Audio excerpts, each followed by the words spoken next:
The reason why we have out of control housing prices right now and a lack of inventory is not because of supply. It is because home builders, the new home builders through their association, is collaborating to not build as many homes to keep property values high. Now, think about this. There's a lot of collateral damage. If they go out there, we are 6 million units short of being even remotely close to what would be a healthy housing market.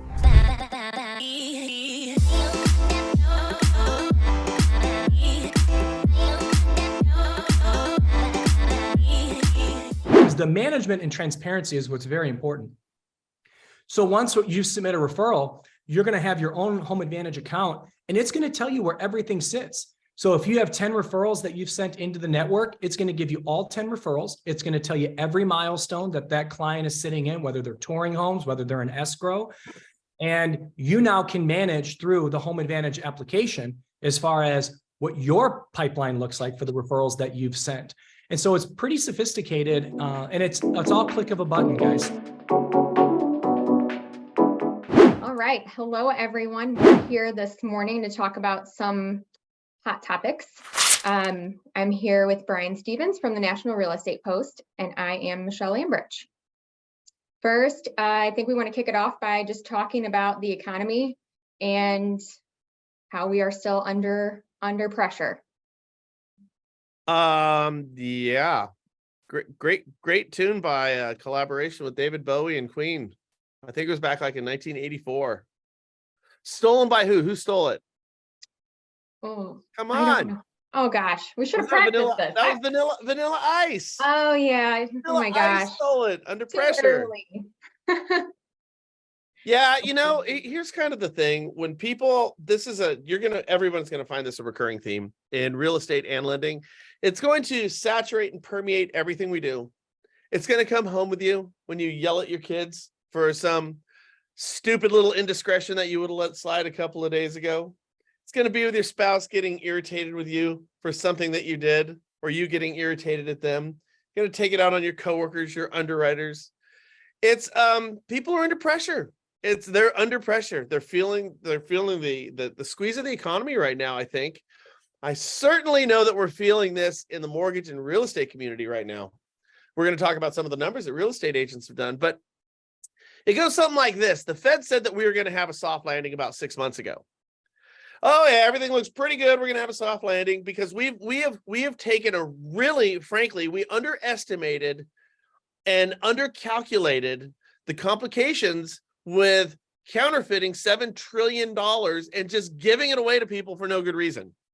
Like all that crap we did during COVID when we were printing trillions of dollars.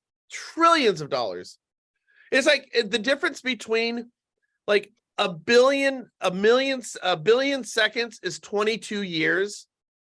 A trillion seconds is 22,000 years. That's the difference between a billion and a trillion. It's a lot. And when we print up a core 25% of the entire world's money, we counterfeit it, that's going to have deep ramifications. And we're starting to feel it right now. And I talk about back in 1981, we had a Fed chief, his name was Volcker. We had out of control inflation at that time as well. Property values were as expensive as they are right now. They were unaffordable. Inflation was bad. And Volcker came out and said, oh yeah, you guys are going to keep spending money like you're a bunch of drunk sailors. Great. We're going to raise the prime Fed fund rate by 5%. What? 5%? Yeah. And if you guys don't change your spending habits, we're going to do it again. And then we just kept spending like nothing was going on. Volcker said, I told you so. There's another 5%. Slam. 10% up over the course of a 4-month period. And then we lost our shit. We freaked out. We said, oh my God, this guy's crazy. I better start saving some of my money because he'll do it again. And he said, you bet I'll do it again. Mm-hmm. And the fear of what the Fed was going to do was enough to get us to change our spending habits. We weren't spending as much. Then we had a surplus of goods. The cost of those goods came down and we kept inflation under wraps for 45 years. So now see, we're a nicer, softer version of ourselves where everybody gets like a participation trophy. We're all, don't you worry, your feelings matter. So we can't do what Volcker did back in 1981. So we say, well, we're going to raise by a quarter. We're going to raise by a quarter of 1%. We've done this 11 times. And we said, oh, we're going to have a soft landing. Soft is so much nicer. All these things just make me feel really good about Brian. You know, my feelings matter. Well, the thing is it ain't working. It's not working because we're still spending, it's still rampant, it's still out of control. And now the feds are starting to grip, saying, oh my God, we should have done it exactly like Volcker did. We were just trying to take a page out of his book and give it a 2022 spin. Ain't working, that dog don't hunt. So now what's happening is the Fed comes out and says, we're raising rates again. Oh, by the way, inflation is nowhere near it needs to be. Oh, by the way, property values, which is going, I mean, we're 25% of the country's GDP. And a year, we covered this on our show, but if we look at our home values from May of 2021 to 2022, nationally, we went up almost 18%. And just an out of control, skyrocketing, unsustainable number. That means affordability for the masses, all of us plebeians, becomes something but a distant memory. So the Fed raises rates, lowers their balance sheet, and we said, okay, we need everything to go down. Well, it doesn't go down. Property values continue to go up. From May of 2022 to 23, we still saw 2.8%, a 2.8% increase. That's not that much. We went from 18 to 3%. Yeah, we went from 18 to 3%, but you see, we're still putting money in the pot. We put that 3% on top of that 18%. The numbers right now, again, are unsustainable, and a lot of things need to happen, not the least of which is we have to quit spending money, and property values don't need to slow their ascent. They need to regress. They need to turn around. I'm looking at some numbers right now that are pretty interesting when it looks at the rent versus own. Right now, the cost of owning has shot through the roof. The cost of renting has actually started to drop back down, and we know rents are even out of control. How can this be? Because we have so many artificial influences on our economy right now trying to fix this thing that all we're doing is just adding more chefs to the kitchen type of thing. And everybody's approach to this is just making a bigger mess of the economy. And I think people are starting to kind of lose it. And they're starting to freak out, and we're starting to feel it. For a real estate agent or a loan officer out there, what they're starting to say is, oh my God, the underwriting at my mortgage company now is tightening up. Mortgage credit availability is starting to shrink right now. Rates are going up. The Fed, the St. Louis Fed, your Fed, just put out a working white paper that's talking about fraud in mortgages. They're starting to create a narrative for the next policy change that's going to be in front of them. And it's all fear-based.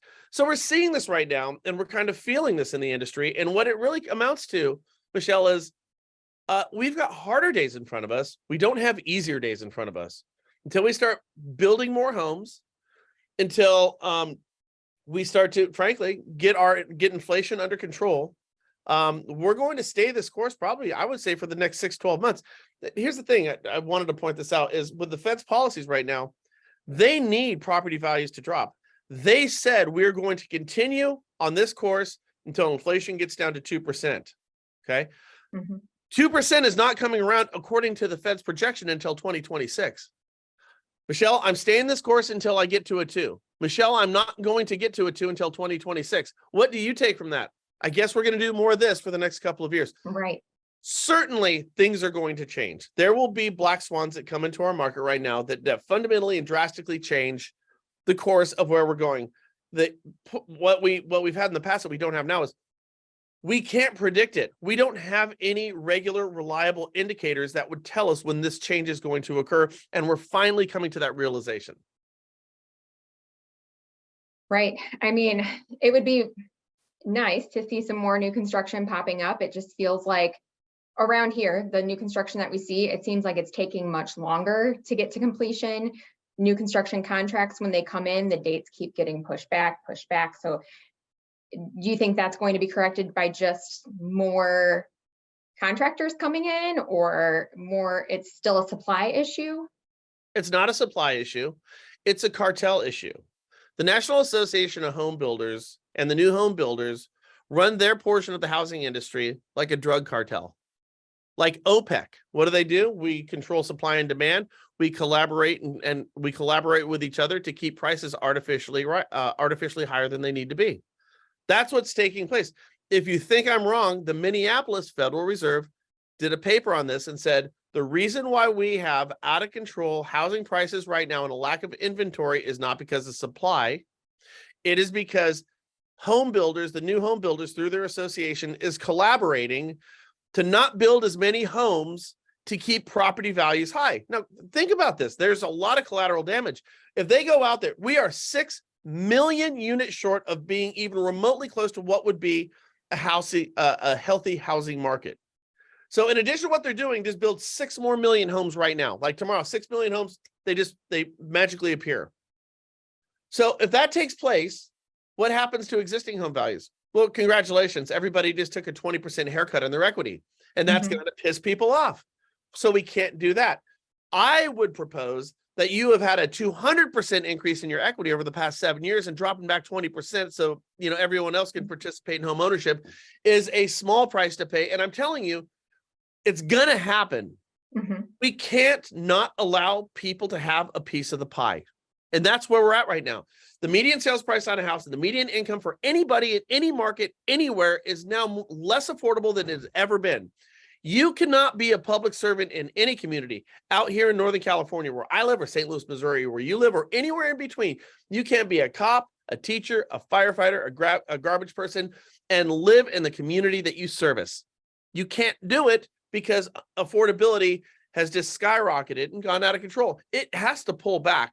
And it's either going to come through policy changes, which again isn't terribly expedient, but that's what's going to be required to get groups like the National Association of Home Builders and new home builders to start to do what they should have done a decade ago. And I'll tell you one of the reasons why, if we go back to 2008, 2007 and 2008, they were projecting that the housing market was going to continue going gangbusters. And we saw what happened with new home builders there. It literally, when the 228s and 327s, and now they're saying even investor loans started to fall apart and the house of cards came down, all of our housing starts stopped. All of our housing permits stopped.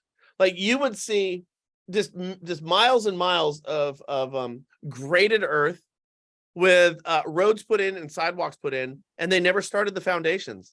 And and a lot of new home builders had to sell off those lots because it just killed them. It devastated them. Because by the time they say, I'm going to build here, and when they actually break ground, it's going to take 3 to 5 years. So any new subdivision is always 6 years out. So all these new home builders are projecting. It almost bankrupted every new home builder back in 2008. So now they're more hesitant to go out there and make assertive, aggressive predictions that are 5 and 7 years ahead, for fear that they're going to run into the same thing that they did before. The problem is being conservative with their projections is turning into what it really amounts to, a national crisis with a lack of inventory in homes. And who knows what to price a house for whenever it's going to be built in 6 to 7 years, because where will home values be? Right. All right. Did you want to talk about the real estate agents and the percentages of who sold what in over the last year? Yeah, they're bad. They're we've always known these numbers. We've always known these numbers. 80% of the realtors do 20% of the realtors do 80% of the business. Right. Same thing in lending. Lending doesn't seem to be as really kind of swayed as much as real estate is, but it's always the same thing. A small portion of loan officers and real estate agents are going to do the vast majority of business. You have the numbers in front of you. I probably do, but you can I do. What are they? So the top 1.5 of real estate agents in 2022 sold 68% of homes, and the top 10% of agents sold 90%. And I think it was the top 2% sold 75% of homes. So the top 2% of real estate agents did 75% of the business. Have fun with those table scraps, you other 98%. It's brutal. And the reason why I shot that show is because these type of markets where people are gripping and people are stressing and everything appears it's going to get tighter is going to exacerbate that. It's going to make it even worse. It's not going to get better. We said, 30,000 agents are leaving a day or leaving every month. You could put a zero behind that and nobody would notice. You could. 300,000 real estate agents could leave the market tomorrow and nobody would know. It would have absolutely no material effect on our industry whatsoever. If we had double that, if we had 600,000 real estate agents who quit tomorrow, the quality of the real estate experience would go up. That's the only thing that would happen. If 600,000 agents got out of this business, people would look at real estate in our profession in a better light than they do today. They would, because we know who would leave: the people who aren't good at what they do. The bar to entry is way too low.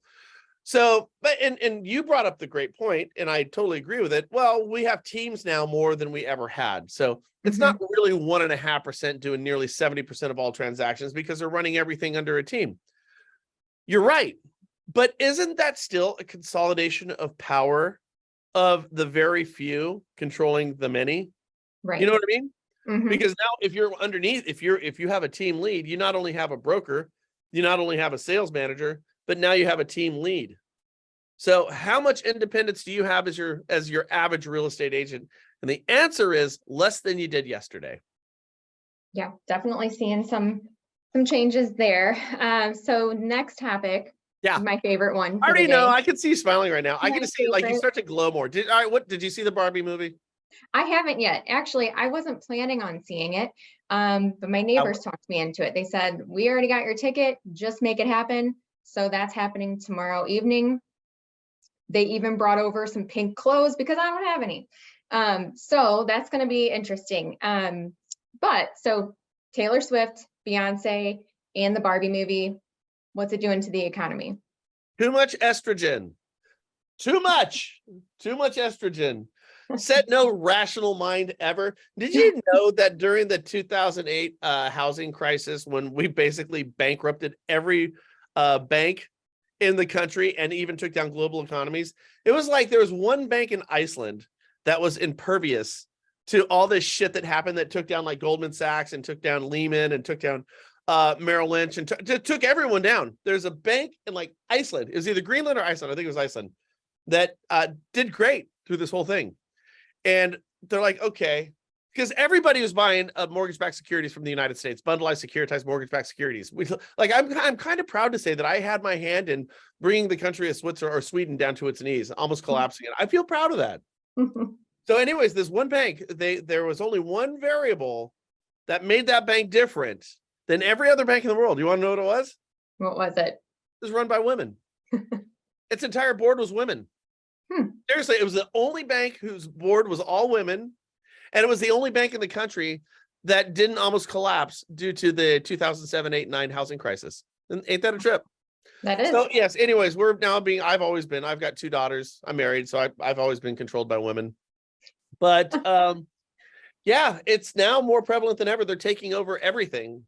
10.1 million single women-owned houses, 8.1 million guys own houses. So you own more houses than us. You're getting paid more on jobs right now than we are. There's actually more of you than there are of us in this world, women over men.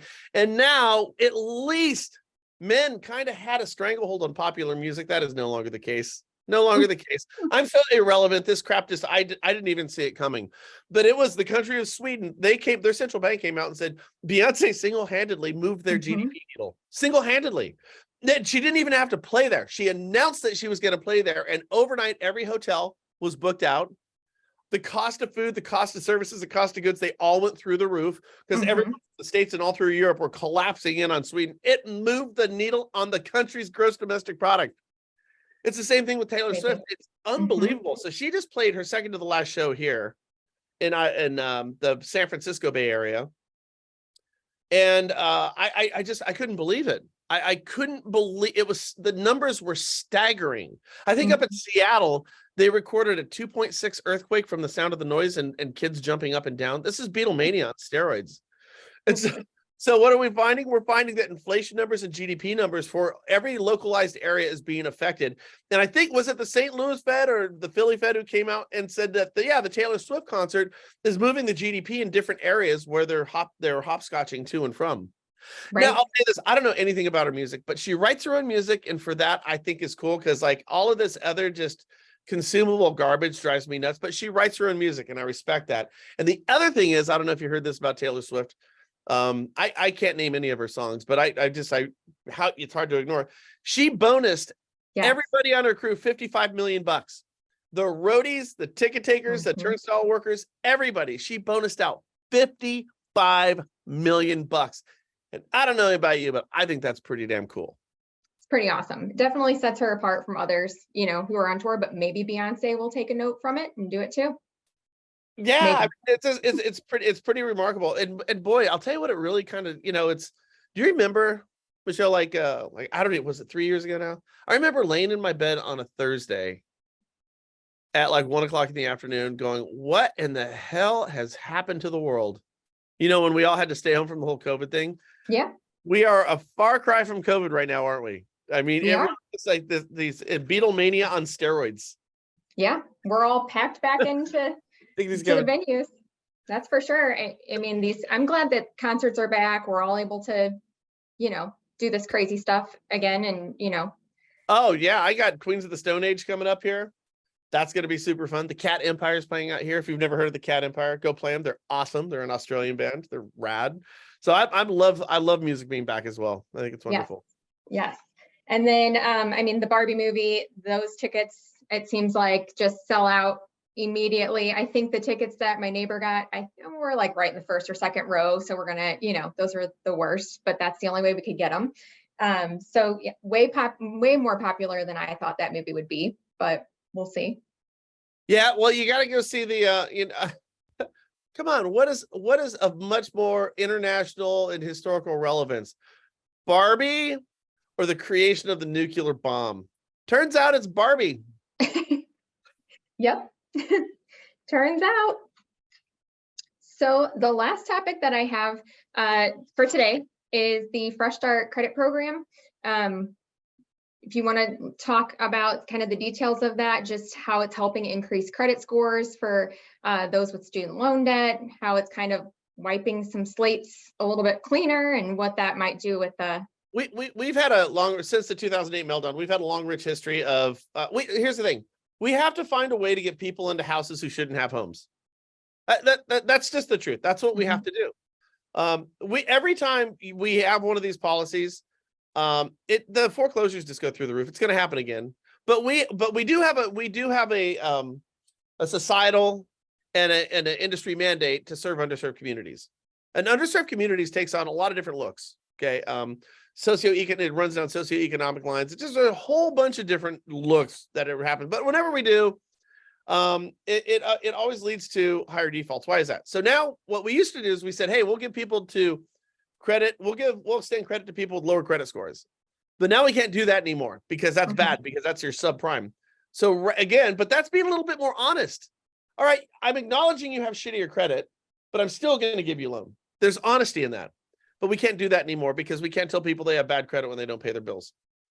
So what we do is we say, oh, we're just going to give you better credit scores than what you had. You don't have to change anything that you're doing. We will just find a way to give you better credit scores. And somehow that makes them a better credit-worthy risk, right? Right. Okay. So we've done it this time around with student loans. All right, you don't have to pay your student loans. We defer student loans. All right, well, that's great. And by the way, deferments on our mortgages, they're coming home to roost right now, as we knew they would. That'll be on the show, the National Real Estate Post, in a couple of days. But now, so with credit, so student loans, we wanted to forgive a bunch of student loans, which, if you think about it, that is when you forgive a ton of student loan debt, you are forgiving debt to the upper third income earners in the country. We're not helping underserved communities. You're helping very well-served communities by doing that. Kids who are going to some of these top 4-year schools are not underprivileged, underserved, they're overserved, but we're going to forget that whole point. That got shot down by Congress. So now you have to pay your student loan debts. That forbearance period has come up, but we just found out, hey, listen, we're going to give you another year where you don't need to make your payments and nothing is going to show up on your credit report and nothing bad is going to happen to you and you're not going to be sent to collections. So really what they're saying is, even though Congress said we can't do it, we're still going to do it. You don't have to pay your student loan payments. In other words, if you have high cost or high risk debt, high cost debt, really, if you have high cost debt that you want to get rid of, don't pay your student loans. Pay your other bills off first, because the only thing that will accrue is the interest, that low interest on your student loans, which I swear, I'll bet you donuts to dollars in 1 year from today, mark my words, that'll get forgiven too. But yeah, it's just another case of making people look more credit worthy than they are. And from a lender's perspective, here's the thing. If I am risk adverse to buybacks. I'm doing a whole show for later on today on the scratch and dent market and why underwriting is coming from a place of fear today. They don't want buybacks. They don't want foreclosures. So if I'm a lender right now and I say, oh yeah, I see your credit scores are pretty good, but I see that you haven't made your student loan payments in a year. It's being reported you haven't paid them. It's not late. It's not affecting your credit scores, but I see it as a lender. I can't put it into your ratios because whatever. But what I can do is I can put it into your ability to repay. So I'm going to say, all right, I'm assuming in a year, you're going to have to pay that interest. I'm going to factor that into your ratios. Your ratios are going to turn that approved loan into a denial, even though it's still approvable by every single standard. But I, as a lender, just found an out from that loan. I'm going to let my competition go and write and fund that loan. because you're not making your house payment. You're not paying your bills on time. And I know historically speaking that people who don't do that have a higher probability of foreclosing, and I want nothing to do with it. So listen, if you know anyone who has student loan debt and they say, hey, I don't need to pay my student loan debt right now, this is not as free of a lunch as you think it is. Tell people to make their their student loan payments. One, because it can come back to haunt them. And two, do it because you signed a piece of paper on obligatory note that says you were going to do it, and follow through, because that's your word if you can do it. Yeah. Oh, I agree with you. I mean, and some of these Fresh Start programs are causing an increase in score of 50 points on average. That's enough to make a loan approvable, you know, in some of these cases. But I see what you mean. And FHA says calculated on 0.5% their student loan debt.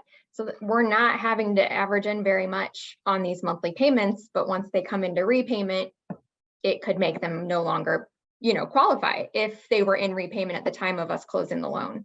So the irony is we're trying so desperately to find a way to get these people qualified to buy a house.